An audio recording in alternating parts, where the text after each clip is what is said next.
events, up to say 300-400 people in here, you need X amount of toilets, so that would all sort of be in here.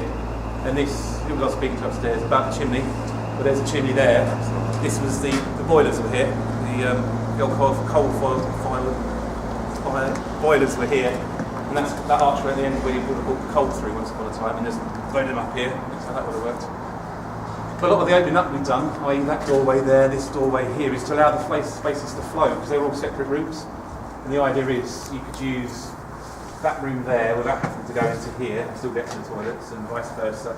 And you can get to the upstairs space without going through the bar. Because we've got, like, for instance, a big Islamic society here, and they don't want to go through a bar to get to their places they want to do their activities. So the space works that you can still go to the toilet, you know, and still use the building without necessarily going through the bar. So it's a bit clever, actually. It worked that quite well.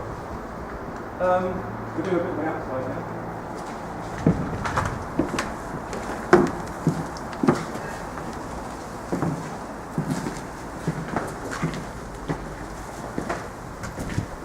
Spot the modern addition, yeah, but speaking to the you mentioned the lift last week, quite happy with that. I don't know if you noticed we were up and out the roof. Do you see the lift shaft? We've got the car shaft, what a shot of glass. Because there was no Victorian one, you know what I mean? They don't pretend, they'd rather things completely contrast than try to be sympathetic. There's a lot of very old dodgy brickwork plants in there. We look at it now, got a big black cube up now. Start the connections for assistant foul services.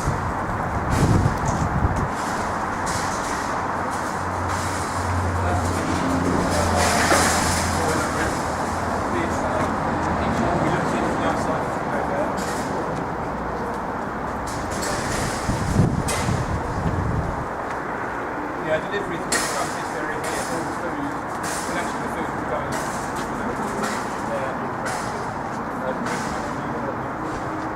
Because it's quite compact. Got no windows, no doors,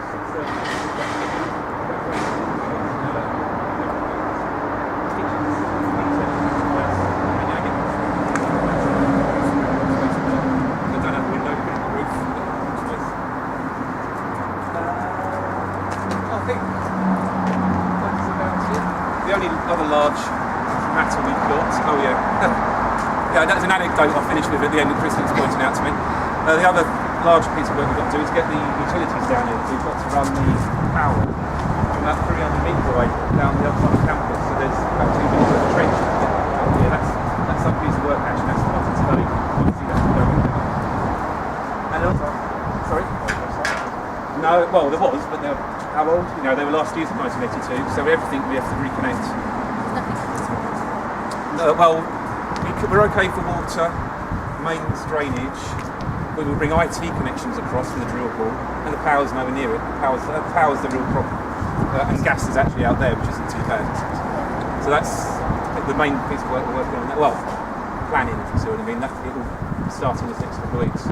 But on a sort of an end note, this is my favourite story, yeah, but they might have heard this from me and Laura, I'm not sure. Just before we started work, we had the building just locked up, all the windows were closed, there's no board or anything around it.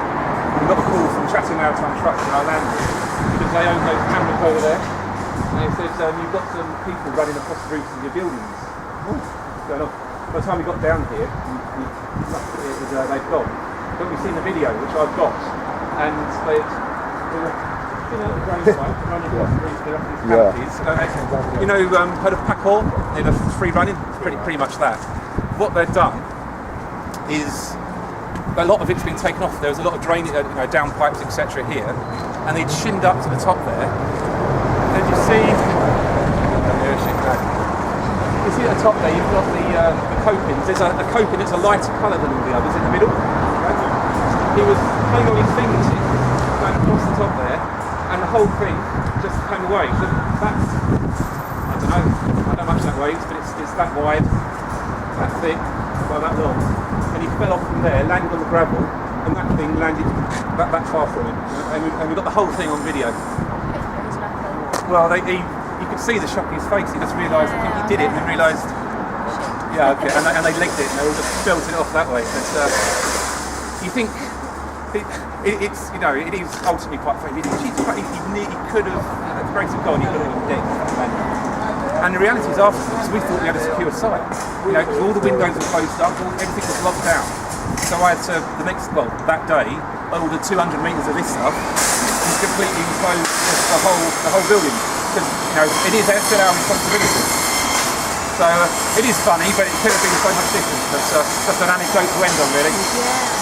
Right, can we go back that way so we can sign out? And I'll take any other questions if anyone's got back in the cabin.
Sign yourselves out if you would mind, just take your time out.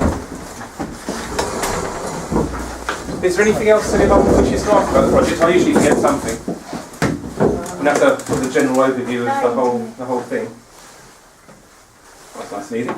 I think this is actually not my dream project as a project manager, but as a tutor, it's one of the best projects I could have. It's so accessible. It brings into play building conversion, building rehab, building design and maintenance, brings in all those principles of law, and it's sitting on our doorstep.